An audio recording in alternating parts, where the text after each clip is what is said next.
Hello friends, welcome back to my channel. আমি তিনি চলে এসেছি তোমাদের সাথে আর একটা নতুন ভ্লগ নিয়ে। ক্যামেরাটা খুব ভালো করে সেট করতে পারিনি আর ব্যাকগ্রাউন্ডটাও খুব একটা ভালো না, তো তোমরা প্লিজ ইগনোর করো। আজকে আমি তোমাদের সাথে আমার সি সেকশন এক্সপিরিয়েন্সের ভ্লগ শেয়ার করব। সকালবেলা থেকে ভেবে ভেবে ভিডিও বানাবো কিন্তু একদমই এখন টাইম পাই না। আর এখানে না লাইটটা একটু কম আছে, আশা করছি তোমরা ক্লিয়ারলি বুঝতে পারছো আমার ভয়েসও আর দেখতেও পাচ্ছ। তো চলো বেশি দেরি না করে ভ্লগটা স্টার্ট করি। আমার সি সেকশন হয়েছে অক্টোবরে। ম্যাডাম ডক্টর লাহোরি রয়, তোমরা গুগলেও দেখে নিতে পারো। দেখো, যে যার কাছে ডাক্তারটা যে যার মতো হয়, আমার কাছে সব থেকে বেস্ট ডক্টর ম্যাডাম। ঠিক আছে, ম্যাডাম উডল্যান্ড, নিউটিয়া অনেক জায়গাতেই বসে। আমি দেখাতে যেতাম হচ্ছে, বেশিরভাগ যেতাম নিউটিয়ায়, আর উডল্যান্ডেও মাঝে মাঝে যেতাম। আমার ডেলিভারিটা হয় উডল্যান্ডে। ঠিক আছে, এবার তোমাদের গল্পটা বলি। আমি আগের দিন ভর্তি হয়ে যাই।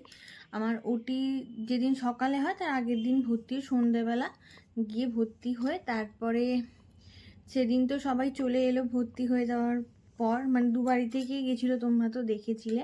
হ্যাঁ, এবার তারপর সন্ধ্যাবেলা আমাকে বললো যে না, সন্ধ্যাবেলা অ্যানেস্থেসিয়ার ডাক্তার আসলো।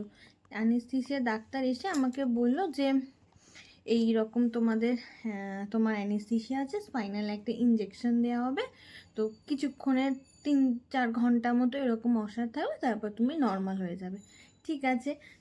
তারপরে আর একজন এলো, ম্যাডামের অ্যাসিস্ট্যান্ট, আমার সাথে একবার দেখা করে গেল রাত্রির বেলা। সে বলে গেল যে রাত্রি 9টা অবধি খাওয়া দাওয়া করবে, জল খেয়ে নেবে, তারপর থেকে আর কিছু তুমি খাবে না। চুনটা না পড়ে যাচ্ছে, একটু সেট করেছি, ভালো হয়নি মনে হয়, তো একটু হয়ে যাচ্ছে মনে হয়। ঠিক আছে, তো যাই হোক, তারপরে ওই দিন রাত্রিটা তো আর ঘুমাইনি। ওই দিন রাত্রিটা বলাটা ভুল হবে, আমি যেদিন ভর্তি হই মানে আগের দিন, সেদিন রাত্রি 2 দিন আগে থেকে আমার ঘুম চলে গেছিলো। ঠিক আছে, আর আমার না সি সেকশনের ওইটা নিয়ে আমার খুব একটা ভয় ছিল না। ভয় ছিল কি জানো, হাতে যে একটা চ্যানেল করে না, ওই হাতের ওই চ্যানেলটা নিয়ে আমার খুব ভয় ছিল।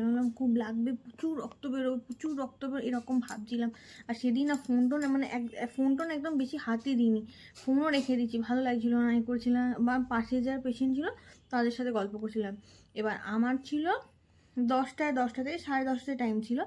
আমার পাশের বেডে একজন ছিল, তার 9টার সময় টাইম ছিল। ঠিক আছে, অন্য ডাক্তারের আন্ডারে ও ভর্তি হয়েছিল রাত্রির বেলা। এবার এই পেশেন্টের সাথে একটু গল্প করছিলাম, একজন ছিল ওদিকে, একজন ছিল, এইসব করতে করতে রাত্রিটা মোটামুটি কেটে গেছে।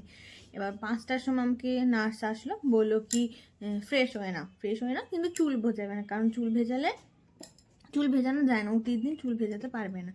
যাই হোক, তারপর আমি ফ্রেশ হয়ে নিলাম 5টার সময়, দিয়ে আমাকে ওটি ড্রেস পরিয়ে দিল। এবার আগে যে ছিল না, তোমাদের বললাম আরেকজন পেশেন্ট ছিল, তো তার 9টায় টাইম ছিল, তাকে বললাম অল দ্য বেস্ট, সেই রকম বললাম। ঠিক আছে, তার মধ্যে আমাকে সকাল থেকে মানে দুবারই যে সবাই চলে এসেছিলো আমাদের, মানে আমার উঠে সবাই চলে এসেছিলো দেখা করতে। একবার মাম্মি আসছে, মীর কাকু, জেঠু, দাদা ভাই, ও সবাই, মানে সবাই একবার করে যারা যারা এসছে আমার সাথে একবার দেখা করে চলে গেছে। ঠিক আছে, সবার নামটা এখন বলছে তাহলে ব্লগটা তো অনেক বড় হয়ে যাবে, ও সবাই এসেছিলো। ঠিক আছে, এবার এক সেকেন্ড জল খেয়ে নি।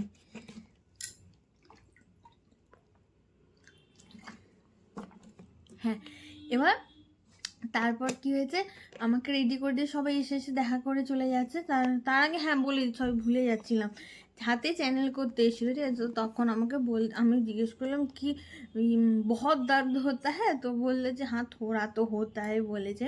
আমি না চোখটাকে এরম করেছিলাম, খালি গোপালের নাম করছি, যে যেন না লাগে ঘুরেছে। তো তারপর দেখলাম, আমি তাকাই না, আমি এরকমভাবে ছিলাম। হ্যাঁ, এরকমভাবে ছিলাম। যাই হোক, তারপর চ্যানেলটা করে দিল, বেশি লাগি, জাস্ট একটু লেগেছিল, একটুখানি।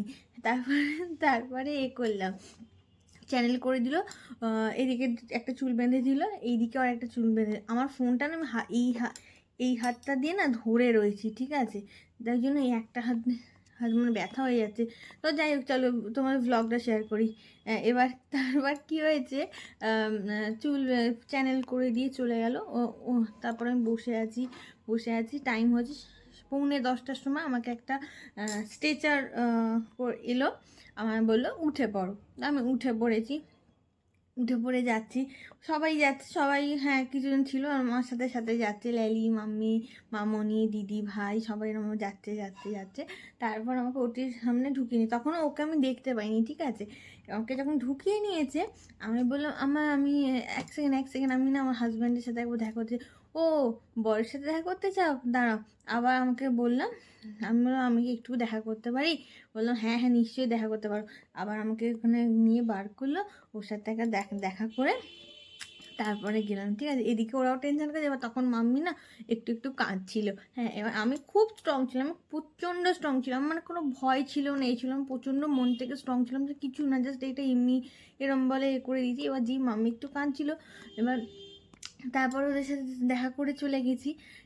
এবার গিয়ে আমাকে একটা ঘরের মধ্যে রেখেছে, মানে প্রচণ্ড ঠান্ডা ছিল ঘরটা, ঠিক আছে, মানে পুরো চিল ঠান্ডা যেটাকে বলে। এবার পাশে আর একটা পেশেন্ট ছিল, আর সব সব না স্ক্রিন মনিটর হচ্ছে ওখানে, মানে ওটি যাওয়ার আগে যে হয় কিছু ফর্ম্যালিটিস ছিল যেখানে আমাকে সাইন করতে হলো, এই করতে হলো। আর তার আগে যে বললাম যে আমার রুমে একজন পেশেন্ট ছিল, সেই পেশেন্টটার তার আগে ওটি হয়েছে। এবার আমি যে তাকে জিজ্ঞাসা করব বেবি কেমন আছে বা শরীর কেমন আছে, আমার সেটাও মাথায় নেই। আমি একটু চোখে জল চলে এসেছিলো, কিন্তু আমি তারপর না খুব স্ট্রং ছিলাম, বললাম না কাঁদলে হবে না, মন খারাপ, মানে মন খারাপ না, আমার টেনশন বা প্যানিক কিছু করলাম না, কারণ আমার বেবিটা আছে, আমি আছি, দুজনকেই ঠিক থাকতে হবে। হ্যাঁ, তো খালি গোপালের নাম করছি, এই করছি। ও তারপরে মেয়েটাকে আমি কিছু জিজ্ঞাসাও করিনি। হ্যাঁ, তারপর আমাকে বললো ম্যাডাম এসে, আমি যাচ্ছি এরমভাবে, আমাকে তখন আমার বেবি ডক্টর শান্তনু রয় ছিল, শান্তনু রয় বললো কোনো টেনশন করবি না, ওটির মধ্যে যা, তোর বেবির দায়িত্ব আমার, মানে এরমভাবে বললো। গিয়ে দেখি ম্যাডাম পুরো রেডি, টুপি পরে, একটা পুরো ওটির যে সবুজ সবুজ না ব্লু কালারের ড্রেস পরে, সবাই ওরম ব্লু কালার ড্রেস পরেছিল, 7-8 জন তো ছিল ওখানে। এবার আমাকে বললো যে একটা টেবিল ছিল, রুমটা একদমই ছোট ছিল, মানে কি বলবো একদম ছোট্ট রুম, তার মধ্যে কত মেশিনস রয়েছে, বড় বড় রিং লাইটের মতো এরকম লাইট রয়েছে, হ্যাঁ বড় বড় লাইট। আমি এরমভাবে ফার্স্টে দেখছি, আমাকে বলছে কি দেখছো, আলাম না এই রুমটাকে জাস্ট একটু দেখছি, বলছে দেখতে হবে না দেখতে হবে না দেখতে হবে না বললো, ঠিক আছে। তো তখন আবার বিবি ডক্টর ছিল, তিনি আবার আমার সাথে আলাপ করলো। আচ্ছা, ম্যাডামের মুখটা দেখি না একদম ফুল কনফিডেন্স পেয়ে গেছিলাম, আজ মনে যত ছিল আরও যেন জোর বেড়ে গেছিলো আমার মধ্যে। হ্যাঁ, এবার তারপর আমি করলাম, আমাকে জাস্ট বসালো এরমভাবে, বসিয়ে এই বললো যে চুপ করে এরম ঘাটটা এরম করতে, বললো ঘাটটা নাড়াবে না, ঘাটটা একদম নাড়াবে না। তো আমি এরম করেছিলাম, এরকম ছিল, আর বলে একদম নড়বে না, আমাকে ধরতেও লাগেনি, বলে না হলে কিন্তু ধরতে হবে, বললাম না না।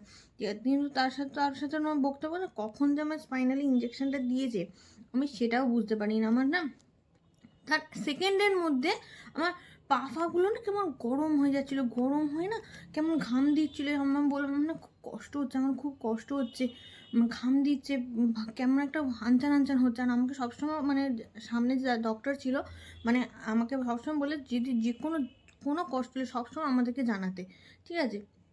বলছে অ্যানেস্থেসিয়া দেওয়া হয়ে গেছে, আমার হয়ে গেল দেয়া, কই আমি তো বুঝতে পারলাম না। তারপর বললো যে শুয়ে পড়ো, তো আমাকে শুয়ে পড়লাম। এক সেকেন্ড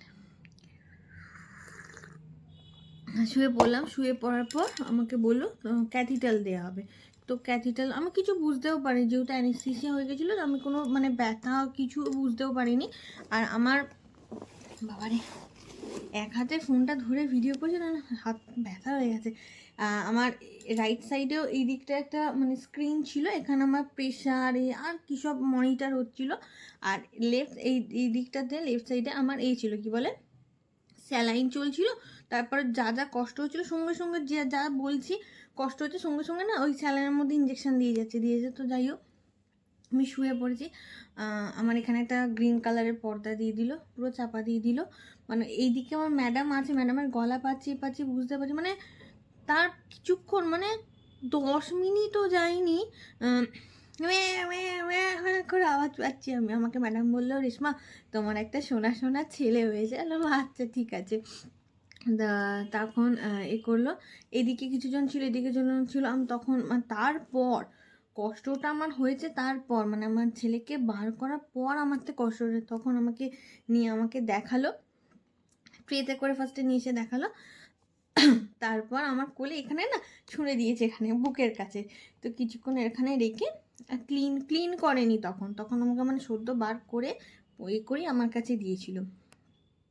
মানে আলাদাই, ওই ফিলিংসটাই অন্যরকম, বলে বোঝাতে পারবো না মানে ফিলিংসটা কি। তারপরে এ করলো, আমি বলছি যে আমার হাজব্যান্ডকে দেখাবেন তো, হাজব্যান্ড না খুব টেনশন করছে বাইরে বসে, ওকে কখন দেখানো হবে আমার বেবিকে। তো বলছি দেখানো হবে।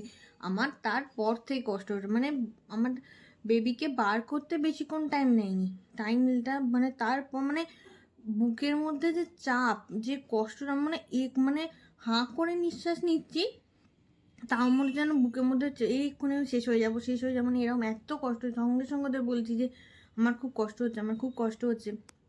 তারপর স্টিচ ফিচে করতে সময় নিয়েছে, কিন্তু আমি কিচ্ছু বুঝতে পারিনি, কিচ্ছু নয়, এত ভালো মানে ম্যাডাম, তোমাদের কি বলবো, মানে কিচ্ছু বোঝাই যায়নি আমার। জাস্ট তারপর হয়ে যেতে ওরা করছিল, আমাকে বললো বেবিকে নিয়ে যাচ্ছি। বললাম আচ্ছা ঠিক আছে। তখন তারপর না কিছুক্ষণ পর না আমার খালি মনে হচ্ছে আমি ঘুমিয়ে পড়বো, ঘুম এসেছে। আমি বলছি, আমি মানে এদিকে যে ডাক্তার ছিল, ডক্টর আমি ঘুমিয়ে পড়ছি,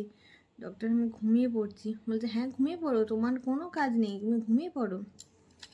আমি ঘুমিয়ে পড়ছি বলে ঘুমিয়ে পড়ছিলাম, হালকা মানে কি বলবো, হালকা মানে ঘুম আসছে এরকম। তারপর আমাকে বার করলো বেডে, মানে ওই যেতে স্ট্রেচারই তো মনে হয়, স্ট্রেচার না মানে ওই যে বেডে করে যে আমাকে এনেছিল, ওই বেডে করে আবার এ করলো, শোয়ালো, শুয়ে টানা ব্লগ বানার জন্য কাশি চলে আসছে আমার। চা খেয়ে নিচ্ছি, চাটাই আমার এখন এনার্জি ড্রিঙ্ক। যাই হোক, তারপরে আমাকে কিছুক্ষণ ওই বাইরে অবজারভেশনে রাখলো, তখন আমার হালকা ঘুম আসছে। হ্যাঁ, মনিটর করছিল সব কিছু ঠিক আছে কি না, দেখার পর আমাকে তারপর বার করে তখন ওখানে মামুনি, দিদি ভাই আর ও ছিল, ব্যস্ত, ওদের মুখটা দেখলাম। তারপর আমার নর্মাল বেডে দিয়ে দিল। তারপর প্রচুর কাঁপুনি এসেছিল, মানে কম্বল ওদের চেয়ে নিয়েছিল, বলে আমাকে দিন, ফ্যান অফ করে দিন, এসি ফেসি কমিয়ে দিন, আমার এত ঠান্ডা লাগছিল। এইটাই হচ্ছে আমার সি সেকশন এক্সপিরিয়েন্স। কোনো ভয় নেই, যারা নতুন মা হচ্ছে আমি তাদের বলে দিচ্ছি, কোনো ভয় পাবে না, কোনো টেনশন করবে, জাস্ট পজিটিভিটি নিয়ে থাকবে, ব্যাস, মনের জোরটা থাকলে সব কিছু ওভারকাম করা যায়। ভিডিওটা শেষ করার আগে আরেকটা কথাই বলবো, ম্যাডামের কাছে আমি অনেক থ্যাঙ্কফুল, যেটা আমার সব থেকে বেস্ট গিফটটা দিয়েছে। ম্যাডামের নাম হচ্ছে ডক্টর লাহোরি রয়, তোমরা গুগলে সার্চ করে নিতে পারো।